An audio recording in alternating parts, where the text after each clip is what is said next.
Warning, we are a vulgarity-filled, sometimes offensive spoilers-based podcast. And while we make no apologies for the chaotic mess which we call a podcast, much like that drunken uncle at your family reunion, we will have deep-seated regrets in the morning. Thank you for taking the time to listen to us, and remember, you have been warned. Welcome to yet another episode of Cinematic Anarchy. Okay, NPR. What the fuck is up, guys?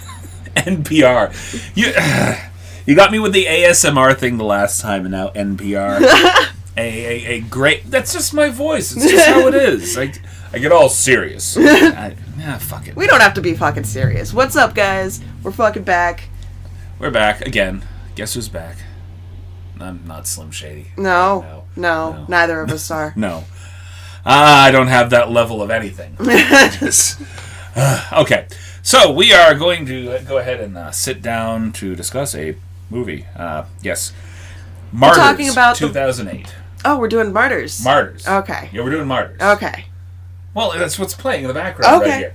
Okay, I thought we were going to do the other one, and you know what? Never mind. We're going to do Martyrs. What's up? The confusion that happens when you're bulk recording just a little bit. We're trying to make it a little easier on ourselves this year because we definitely burnt out last year. And just ended up fading out for the better part of the last of 2020. My brain can do brain things. 2022. 2022, not 2020. That's how burnt out I am. I forgot 3 years.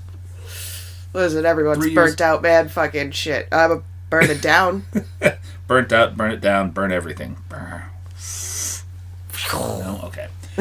We're discussing the French-Canadian horror film Martyrs from 2008. Not the horrible sequel, but... the sequel was fucking terrible. I have not watched the sequel. God damn it, why do Americans have to ruin everything? Because we have this thing about taking something that was popular in another country and we absolutely have to make it our own. It's like, oh my god, that's fantastic. Let's make it American and fuck it up. Yep. Kind of like Netflix. See, my biggest... I'm gonna say this. Okay. You know, there's a lot of foreign films, foreign television shows on Netflix, and they have carefully and concisely dubbed so many things with American voices. Yeah. And the first thought in my head is there are so many actors, voiceover artists that have accents from the respective countries that you are doing this dubbing for. Yeah. Why the hell would you make a Japanese film and make all the dubbing American actors without a hint of an accent? I don't know, man. I don't know. No, they don't want to try. It bothers me because I've seen, like, they have, like, you know, a lot of Spanish movies, and they have a lot of movies from, like, Sweden and Germany, and then the people sound like, oh my god, or fucking... They sound like some kind of California Valley Valley boy, just... On some fucking, like, Johnny Bravo shit. I want to talk NPR. You know, that... Yeah. Netflix, step up your game. Start hiring some people that actually have the accents for the countries that these movies represent. Because you can't have an entire... Like, what is that? Is it Ragnarok? Is that the TV show that's like about Thor in Sweden, basically? I didn't watch it. I ended up watching it, and like all the dubbing, it's American accented people. You know, and it's like, this is all taking place in, like, Sweden or Newfoundland or whatever.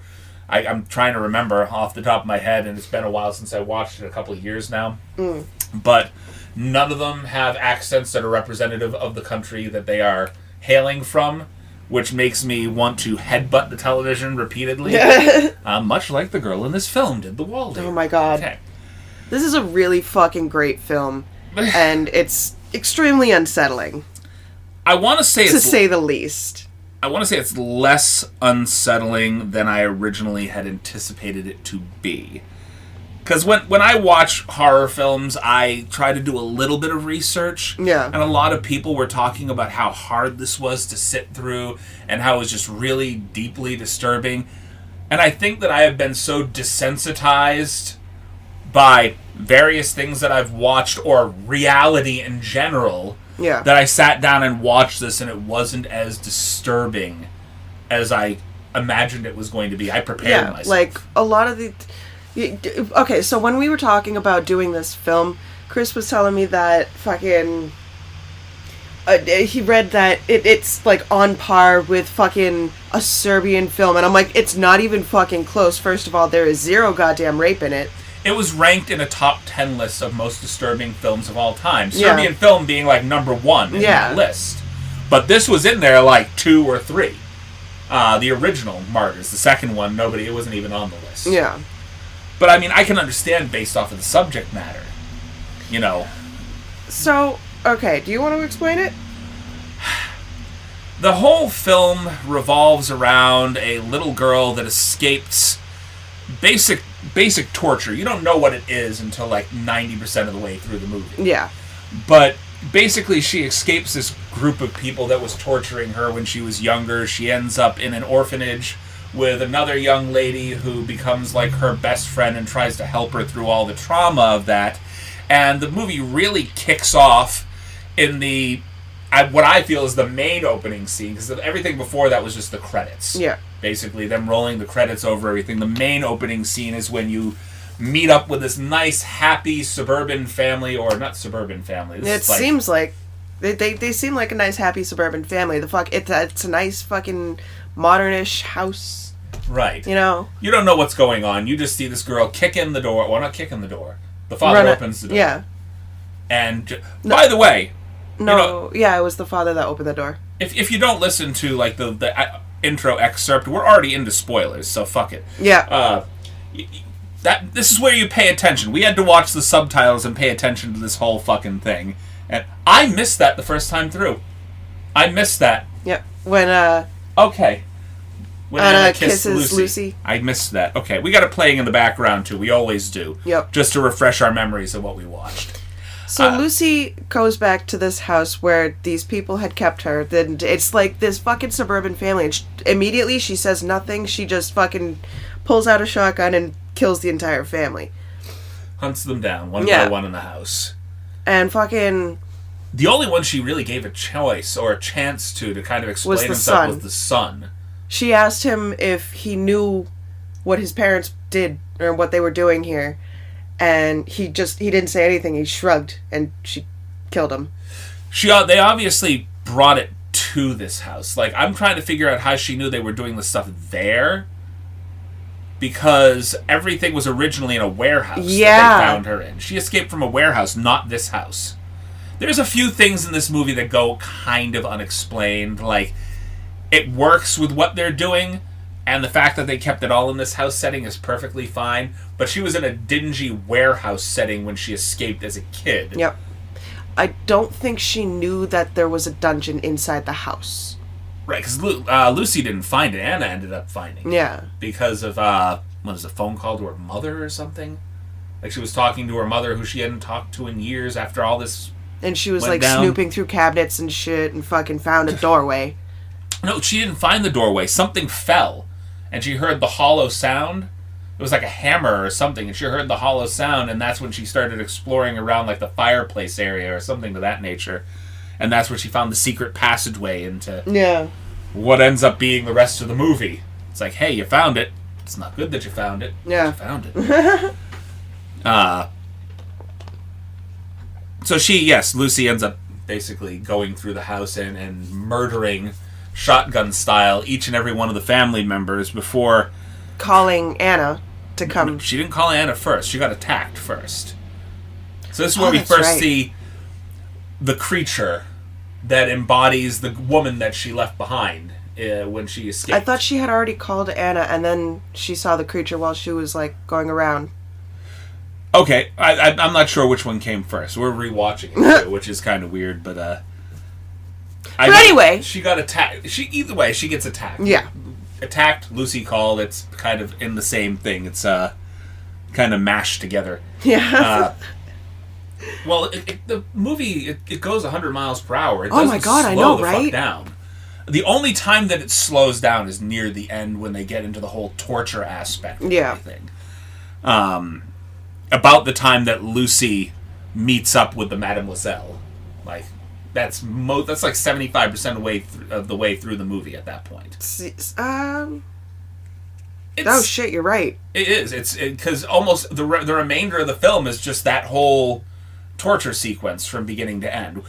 mind you, okay, we are an ADHD-addled podcast, so we're bit and piecing things together. We're jumping from beginning to end to middle to left to right. Oh my god. This is a great start to the episode. Well, we've always been like this. I know, right? We've always been like this. We kind of just talk about what affected us most, and sometimes it's out of order and disjointed, but... Yeah.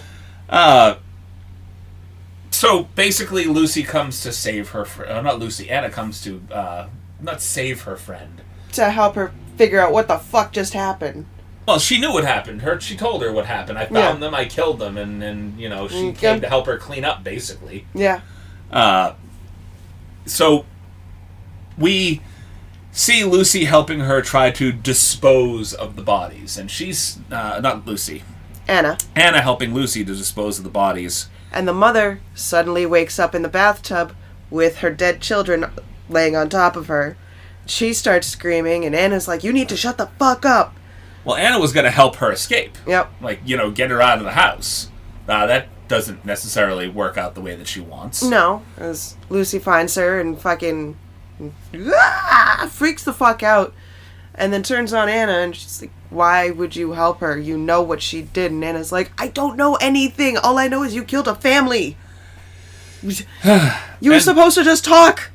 Supposed to. Didn't. But now, Lucy's in a bathroom with this fucking monster creature thing. So yeah, we're moving on, right? Okay. So this is where she's seeing her hallucinations. Yep. We don't realize it's a hallucination until like halfway through the fucking movie. We don't realize it's a hallucination until she starts. It doesn't look like a hallucination the first time you see the woman. Yeah. It looks like the ghost or the fucking phantom of the woman that she left behind attacking her. Mm-hmm. And she thinks that she killed this family to appease this demon, basically. The demon who continues to attack her even though she's taken out the entire family. Yeah. And even after she's taken out the entire family, the demon attacks her again. Yeah. At that point, after she's killed the mother, like, completely, that is when I'm not saying she, we as a consumer of this film realize that she is not being attacked by a creature, but it is... the consumer of this film. I went NPR again. I'm sorry. Fuck. The watcher. I don't know. The viewers? As the viewer of the film, we sat down and we realized that... Oh my god! that this is actually a psychological break. This is not a creature attacking her, but something in her head making her attack herself. She's cutting herself, slashing her wrists, and it all culminates in her leaving the house after slashing her wrists and beating her head against the wall. But she doesn't just leave the house. She runs through a fucking window. Oh yeah, I remember the whole thing. Well, she leaves the house in the most forceful way that you can think of. Through a plate glass window. Yep. And then in the middle of the yard, in the rain, just slits her own throat. And leaves Anna behind. Behind. All of that shit. Well, I mean, do you think that Anna would have had a chance to escape these people with a mentally broken Lucy when they finally came into the house? I don't know. Honestly, I would have just run at that point.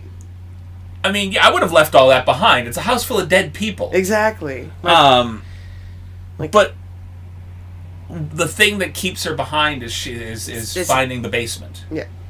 When she found the basement and she walks down that initial... It looks like a friggin' surgical hospital down there, just lined with the picture of these martyrs. Yeah. Well, as far as she knows, it's just pictures of people being tortured and looking up at the sky, wishing for death.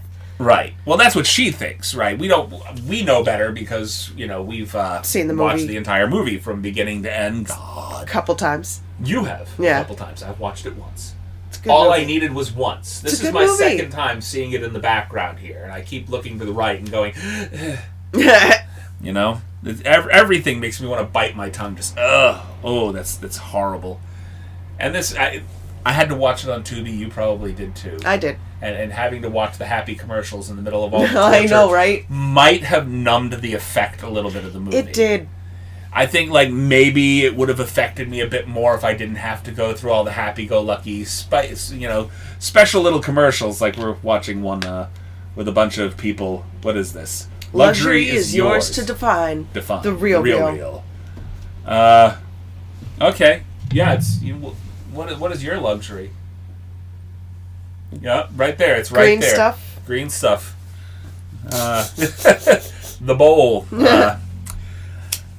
So essentially what's going on is at this point Anna has seen her friend kill herself. She's trying to deal with all this other mess that was left behind. She brings her friend in and just wraps her up. Mm-hmm. And it's at this point that she calls out to her mother, and what she does is she's having a conversation with her mother, and this hammer drops. And there's a hollow sound behind the area where the hammer drops, and she's like, what the hell is that? And that's when she goes exploring and finds the secret passageway into what is underneath the house. The spooky, clean fucking dungeon. Where she finds the living manifestation of Anna's demons. Yep. The woman that was left behind so many years ago that they've been torturing for apparently decades at this point. She's still there. She's got this, like, fucking metal plate nailed into her skull and another metal bar going across her eyes. It's like a sensory deprivation helmet. Yeah. That keeps her from seeing and hearing. Oh, no, she can hear everything. I thought it was just... Okay, so it's just sight that they were trying to prevent? Yeah. But they fucking nailed this shit into the top of her skull. She fucking has, like, a chastity belt. Right. So, from what I feel is, like, this was the person that they... It looks like they had, like, at one point sewn her mouth shut. It does. I feel like this was, like, the person that they were trying to perfect the torture that they were going to use on other people. Yeah. So, they knew that this other woman was broken, but not in the right way to become a martyr. And so, but they kept her there to continually torture, to try out new things on, to see where they had to go with it. Yeah.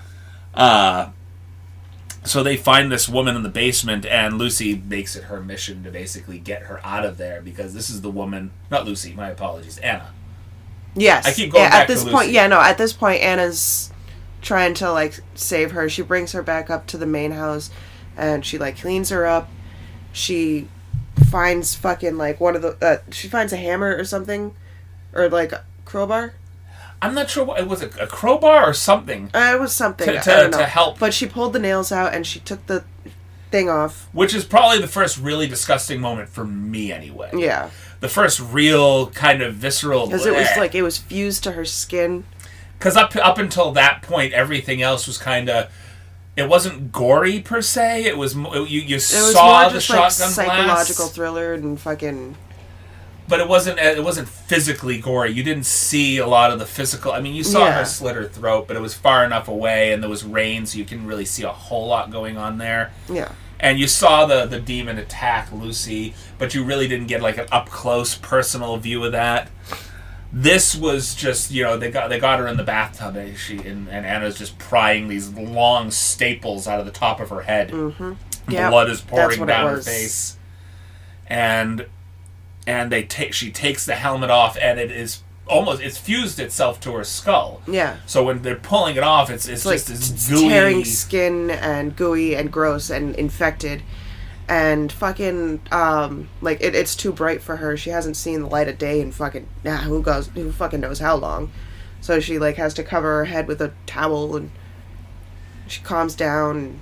Personally, that was the first real disgusting for me in the film. Like, that was the point where I was like, oh, I'm eating dinner right now. I'm going to put this down. I think I'm good for the rest of the night. Like a lot of stuff didn't affect me in the movie up till that point. And then I saw that, and I was like, oh, that's a little rough. I can still eat. You could still eat? I could still eat. Just still just munching, going... Yeah.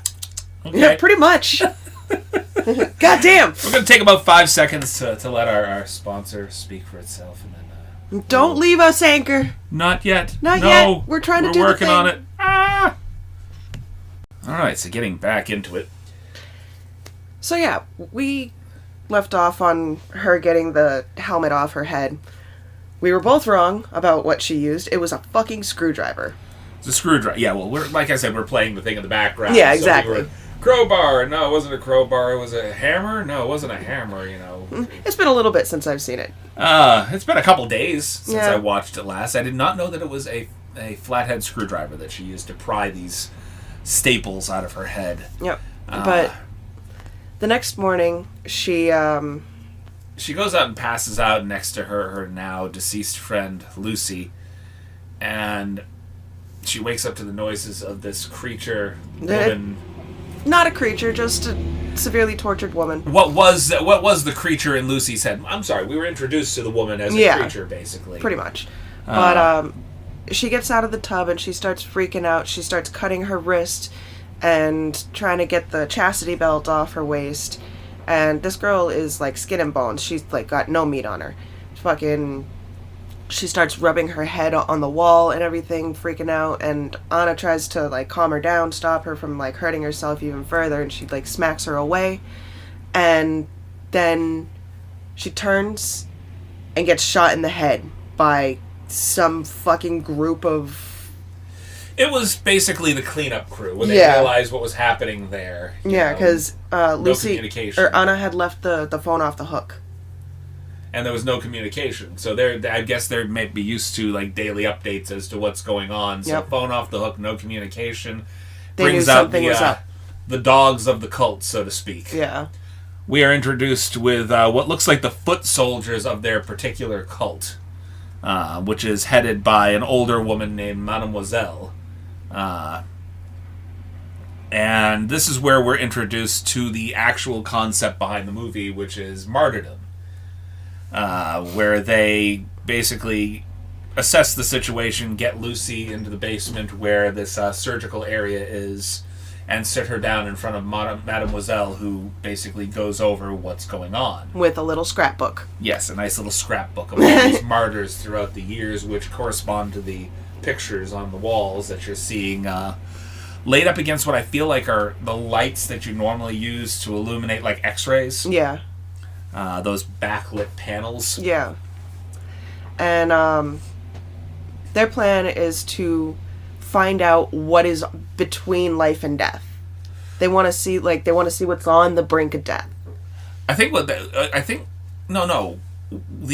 least what I got from this is not what they want to see what is in the middle of everything, but what is on the other side. That these martyrs are the only ones that get a glimpse into what is on the other side without actually having to go there. Yeah. And that's what that vacant kind of looking up to the sky look is just them having given themselves completely over, and they are now linked with the other side. Yeah, and they're at the point where they accept death. And this is what Mademoiselle is going over, with her troops sort of just kind of flanking Anna. And you get this idea that Anna's not leaving this place. Nope, never. That Mademoiselle has decided, well, you've cost me... Well, okay, to be fair... To be fair. What was the British little accent there? To be fair. It's a Letterkenny reference. Okay. I fucking love Letterkenny. See, I have to watch that. I haven't watched that show. It's great. I haven't. Okay. Well, I'll have to watch it. To be fair. To be fair. You want to give me the NPR thing there. That sounds like NPR right there. Continuing on. I lost my train of thought. Well, you were saying to be fair, so I'm just waiting for the other side of that particular comment. We're talking about Lucy having cost her everything. And Lucy now being the new focus of their martyrdom process. Anna. Oh, Anna, yes. I keep doing that. Sorry. Anna. Anna. Okay. I forgot where I was going with the to be fair. Be fair. The train jumped the tracks. Well, okay, so basically Oh, God, that might be too soon. Well, yeah. Ohio. Oh, shh. So we don't want to. We're not doing the tea time thing right now. Yeah. We can get back into that. We will. We will. We need to. But we can do that as part of the whole bulk recording. Yeah, right. Well, we can't really bulk record that. That's sort of situational. Yeah, true. We've got to do that as things come along. Yeah. Anywho. So we're discussing Mademoiselle and her basically deciding Lucy is the next victim. And while... Anna. Anna. He's gonna do that the entire time. I will. I've done it at least 20 times already. Yeah. Well. Make it a drinking game. Okay. If you're listening to the podcast, make it a drinking game. I got spicy water. Spicy water. You're gonna drink. I will. Your spicy water every time I fuck up. Yep. Let's go. Okay. So you want me to fuck up on purpose now, don't you? No, I'm just gonna wait for it. I'm not trying to get fucked up. So Mademoiselle has decided to make Anna the new martyr, basically, and she's explaining to Anna exactly what is about to happen to her, basically. Yeah. It's like, well, you go through this whole thing. It's torture. Your mind is broken. Your body is broken, and you just give in. Yeah. And it's an entire process as far as she's concerned. What? I remember what I was saying, to be fair, for. Okay. Okay. To be fair, it's like, it's introduced as this, like, you want it to be like, one of those good for her kind of movies at the end, like fucking, You get the feeling that she's gonna beat them. Yeah! You really do. Yeah. Fucking Lucy got away. I have faith in Anna. I have more faith in Anna than I do Lucy, because I wasn't really invested in Lucy all that much. I was kind of invested in her. I was not really invested in her. Yeah. Like, Anna was really the focus of a lot of what was going on. Once Anna stepped into the picture, I kind of had a little invested with Lucy as a mass murderer. It's like, it was a quick point from point A to point B. We go from the orphanage to I'm going to kill you all. There was no real stopover in between. Yeah. So she apparently spent the better part of 10 to 15 years trying to find whoever it is that did this to her, because she was in her 20s by the time. Well, I mean, when they're in the orphanage, they explain that she was, like, tortured, and they show the whole, like, the news report documentary thing at the beginning of the movie. Yes, on what happened to her. There's like a what do you call it? Like an unsolved mysteries kind of thing, because they don't know who did it. Exactly. If this is the place where she was found and where tortured she escaped from, and we're walking down the street right now where she ran away, and to this day we haven't found the culprits, which Yep. She apparently was doing a better job than the local police department. She saw them in the fucking news or in a newspaper. She's like, those are the fucking people, and she tracked them down. Well, she did a better job than the Cops? local police. I guess the French-Canadian Mounties, maybe. Oh my god. I'm just picturing a bunch of Mounties going after these people. This is basically a religious cult, which if you really, really think about it, they want to see this entire religious cult that has built this whole system of turning people into martyrs and to try to figure out what's on the other side. Yeah. Has pretty much devoided anything about them ever getting to that place. So they're looking for some sort of solace as to what is beyond. Well, guess what? If she's seeing heaven, it's not where you're going. Yeah, exactly. Okay, But based off of any religious text you might have read, you're not going there. I'm pretty sure she's already figured that out. Yeah. She considers herself a researcher or a scientist or something like that. I guess. And she said it's not based off of religion. She just wants to know what people see on the other side just before they die. This is a religious cult. True. Likely, but they don't mention any gods or anything. They just want to know what's beyond the universe. No, I mean, what is? I mean, I guess you could say it's sort of a Scientology. No, no, not enough aliens for that. Oh my god. I don't know. I don't know shit about Scientology. I don't know shit about Scientology. I actually saw a whole list of L. Ron Hubbard books over at the thrift store the other day, and I thought, how many of these did Tom Cruise go through? Oh my god. Because, I mean, L. Ron Hubbard was more of a... The most I know about Scientology is what fucking South Park told me, and I know for a fucking fact that Chef didn't leave because they insulted him over at Scientology. There was some other shit that was going on in his personal life. Oh. Yeah. No, he had other problems. Yeah. Okay, so we anyway, zoned out for a minute. We off got subject. Into Scientology and cults, and when we are clearing our throats. Anyway. Well, we can cut that out. Yes, we can. Okay. I might not. Oh my god! Son of a bitch! Brought to you by my cold.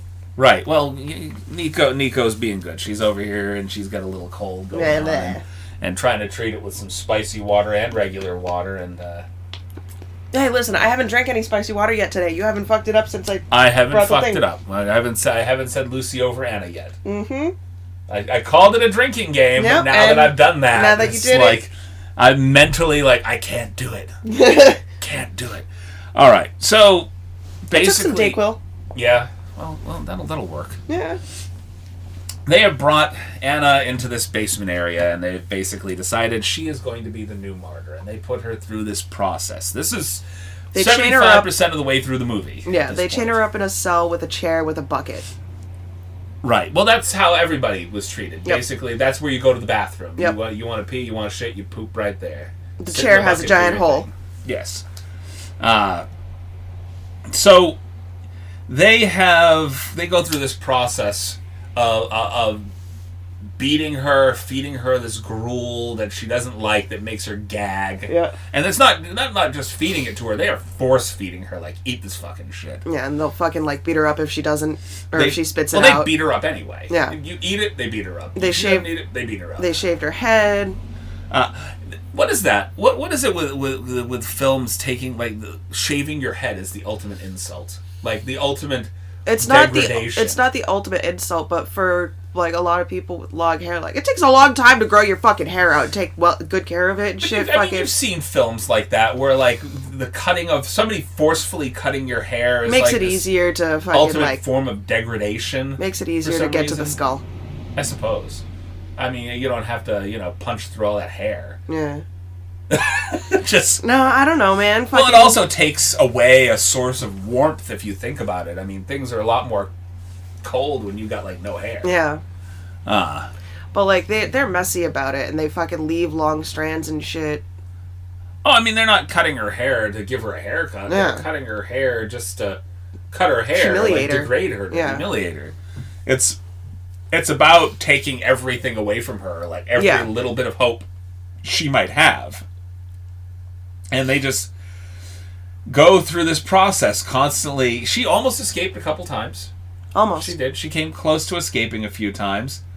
I noticed that they show you the guy, but they never really... Well, they do at some point. At one point, they go upstairs and they show you the girl. Yeah. But they don't show you the girl till a good portion of the way through this torture process. And they just wreck Anna day in and day out. Dark room, chained to a chair, chained to the wall. Not even a dark room, fucking fluorescent lights. Well, yeah, I mean, that's how they take your soul when you're working at a normal job. Yeah, honestly. Lighting. God, fucking I mean, shit. Fluorescent lighting is meant to subdue. Cold floor stuck there in your underwear and a tank top until they cut that shit off of you and you're just freezing. It looks like metallic plant paneling, too. I mean, she's sitting there in a t-shirt and underwear in a room that is just metallic paneling from top to bottom, gray slate. And that shit's fucking freezing. Yeah.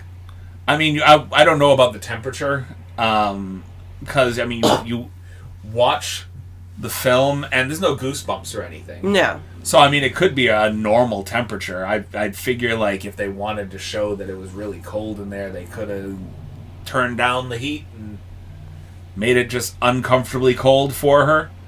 I forgot that she actually peed in the bucket at one point. Yeah. And starts crying, because she can't. Fucking... Yeah. Well, I mean, it's humiliating. Her underwear is still on. Yeah. It's very uncomfortable.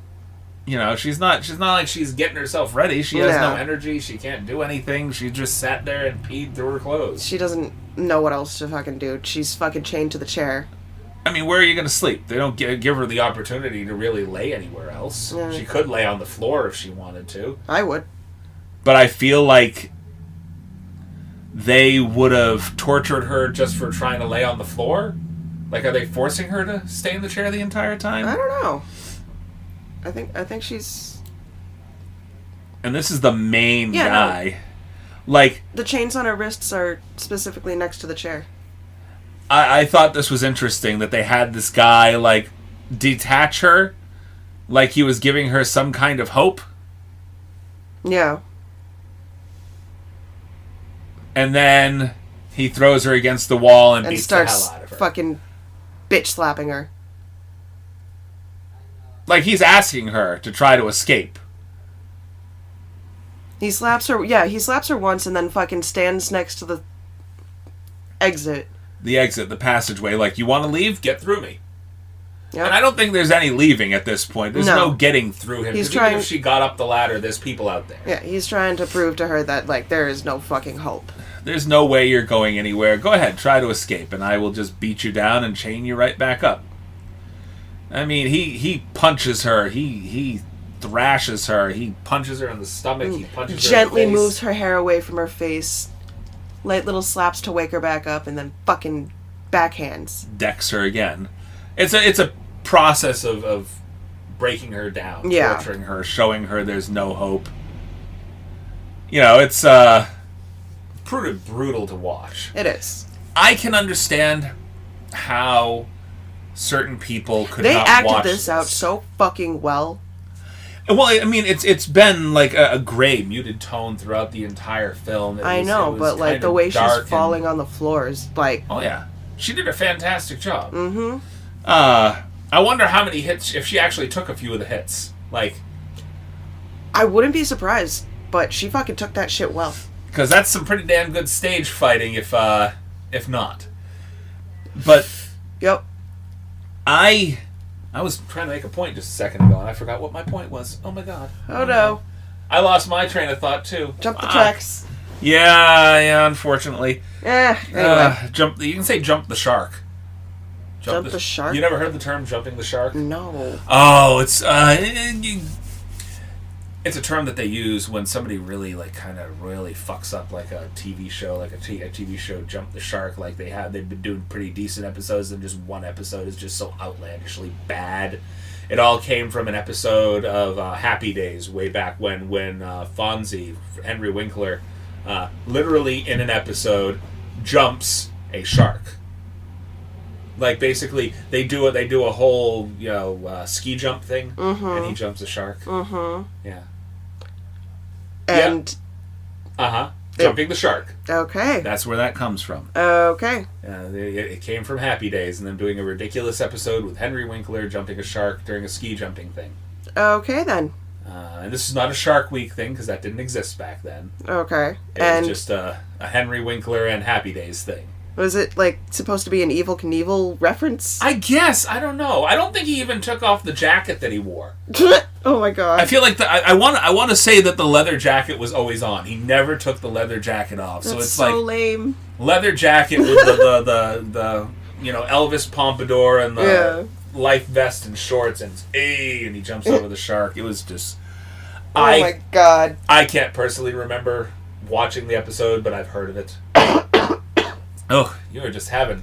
I'm a vision of health. Well, it's been snowing outside, going back and forth, back and forth, back and forth. It's going to take a number on you health-wise. Not to mention everything else that you've been doing. Mm-hmm. I don't even remember what my thought process was there. I had something I was going to say about them just breaking her down day in and day out.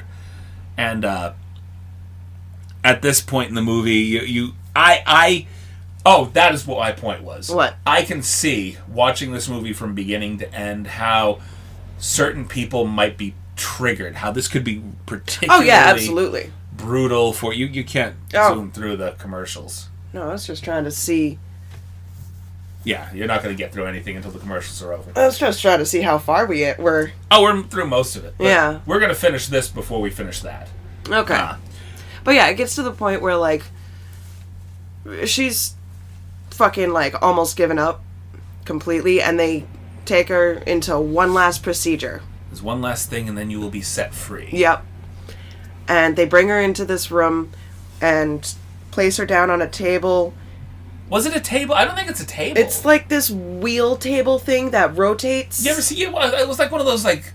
It looks like one of those gyroscope things that so you put your wrists and your ankles in and they kind of spin you around all over the place. Except for it only spins one way, back and forth. And so you can either... It was meant to leave your body exposed while your wrist, head, and ankles are cuffed to this apparatus. And they skin her alive. Skin her alive, only leaving the skin on her face. Yep. Like just that one square around her face. That's it. And then after that, they leave her. They cuff her again to something. Cuffed her to some wooden post underneath some heat lamps. Right. And left her head looking up, waiting for her to fucking finally see what's beyond the grave. And I think that's the point where you finally see the woman and the guy together that were torturing her this entire time. Yeah. They're like, because she gets on the phone to bring Mademoiselle back. Her eyes. You have to see her eyes. Yeah. And they finally fucking talk to her. And fucking... Or Mademoiselle is the one that talks to her. She's laying down on something now at this point because her eyes are fixated It's in the like sky. some kind of cooling gel. Is it? Like Yeah. they put her in something to kind of... Hang on, we're coming up on it. She sees the bright light and fucking it's all like ethereal and shit. Basically, they take her to this new room where they lay her down in what looks like a vat of I don't know if it's gel or whatever it is to make it so that she doesn't feel the fact that her skin Is gone. Is gone. It's all just exposed muscle and veins. Yeah. And she whispers something into the Mademoiselle's ear, and at this point you have an entire congregation of cultists upstairs, and this gentleman with glasses descends the staircase, and he goes, at this point we've gotten word from the martyr as to what's on the other side. She's spoken directly to the Mademoiselle, and the Mademoiselle will be out momentarily to tell you what she said. Yep. And then it cuts back to Mademoiselle in the bathroom taking off her glasses and her makeup and her fucking eyelashes and Fake shit. eyelashes, everything. Everything. And she takes off her little like head piece. It was like a head wrap. It was a head wrap, the kind of head wrap that like psychics and gypsies and that's an offensive term. Okay, I know it's an offensive term, but I'm thinking of like it was a term that they nomads. Okay, well, my apologies. I don't know the proper term right now, but I'm not gonna. Okay, so do I add that as the G slur to the list of things that I shouldn't be saying? Yes. Okay, I didn't know that was an offensive term. It is. I did not know. Okay. Because the more we know. They still have plenty of songs that still use that word. I know. I didn't realize it was that offensive. I mean, I'm not trying to use it as a slur. Yeah, I know, but... It wasn't necessary. Okay. Thank you for telling me. You got it! Okay. But, yeah, no, Mademoiselle, she's taken off all her makeup, she's taken her head wrap off, and she's just, like, I don't know, getting comfortable. She was preparing herself, and basically everybody outside is waiting, and this guy with the glasses is on at the door just knocking. He's like, "Oh, you're coming out, right?" Yes. She's like, "Oh, yeah, no, I'll be right there. I'll be right there." And next thing you know, she blows her fucking brains out. You know, keep wondering is her last words. Yeah. Keep wondering. Because you basically knows that all these people are waiting for her to tell them, to give her an idea of what's on the other side. None of these people, mind you, all of them are like ancient. Like people that are pushing their 60s, 70s, 80s. Yeah. With the exception of maybe one or two people. That are like 30s or 40s. Guess what? If you've been standing there waiting for all this information as to what's on the other side, none of you, based off of what happened here, are going to that place. Exactly. There's no peace of mind for you. You know, I feel like that's what they were waiting for. They were waiting for, oh God, just a peace of mind to know what's on the other side. Yep. And, yeah, well, good news for you guys. It's nothing good. You can go through your religious texts, your scientific tests, and hey, there might be something on the other side, but if you think that's where you're going, you know, that the martyr might be going that way because of what you did to her and what she had to endure because of you. Yeah. You know. But you guys, you're going to the other place, the one that burns. You know, kind of like the heat lamps on the flesh. Oh, she didn't say keep wondering. She said keep doubting. Keep doubting. And then it just fucking ends when she blows her brains out. Perfect ending to this kind of movie. Honestly. Perfect.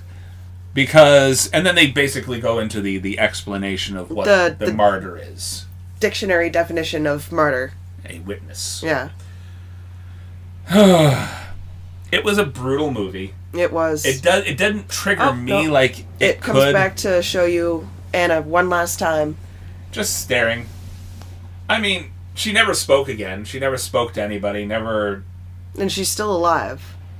Sitting in the cooling tower. Is she alive though? It doesn't look like she's breathing. Yeah. I mean, I don't know. Look at her jugular. Okay. Yeah. You could she see had it. a pulse. I wasn't paying attention to it. Yeah. But this was a really fucking good movie. It's hard to watch, but that's kind of the point. Yeah, I mean, yeah. I don't have anything to really say about the movie outside of the fact that it was not something I'm going to watch again. It was really fucking well done. It was a good movie. It was really well done. They did that whole fucking like skinned muscle suit really well. I think they did a that was fucking like very decent job with that. I 2008, really felt hells yeah. 2008, yeah. It was I don't know how. I actually should look through to see who the practical effects person that did that stuff, because that's not CGI that they used. No, there. it's not. The second movie, the remake, heavily relied on some CGI shit. Oh my god. It was so bad. Shame on you for trying to remake this masterpiece. Again, I've only heard about the second movie. I will not watch it. It's not worth it. Only because they changed everything. Well, I put myself through this once. Why am I going to watch the worse remake of it that America just... It's just horrible. Make your own shit, America. Honestly... You know, I want to say that we really get worried about how vicious some people in America can be, but then you see some of the movies, like the torture porn that other countries make, and it's like even our most demented minds can't come up with that. We're not going to do that, and I think that Americans in general, if you were to make something like that and put it out in the theaters, they would be like, "What the fuck is wrong with you?" Yeah. But, I mean, Canada. This is Canada. I know. I would have seen something like this from Korean cinema. I would have expected it, because there's been some seriously gruesome stuff to come out of Japan, Korea. Yeah. But French Canada. A French Canadian torture porn flick, basically. I did not expect that. Like, if you think they're all sweet and fuzzy up there, and no. Anyway, alrighty, guys. This is the end of the episode. Yeah. Just about, right? Yeah, I'd say this is about the end. This is where we should check out. Yeah. And you want to do your water thing? Oh my god! Now I can't drink do it. Some spicy water, you thirsty bitches. I fucking will drink some fucking spicy water. I am a thirsty bitch. This is not really. This is not really a hydration thing. This is clear liquids of another sort. Yeah. I had to finish my spicy water. You had to swallow. Yeah, sorry. My spicy swallow? Yes. Okay. Gross. Giggity. Alright, guys. Bad imagery. Anyway. Thank you for listening, and go drink some fucking water, you thirsty bitches. It's not as authentic when you have to tell me to do it. I didn't ruin it. Yeah. I didn't ruin it. You didn't ruin it, but it's not as authentic now. Fine.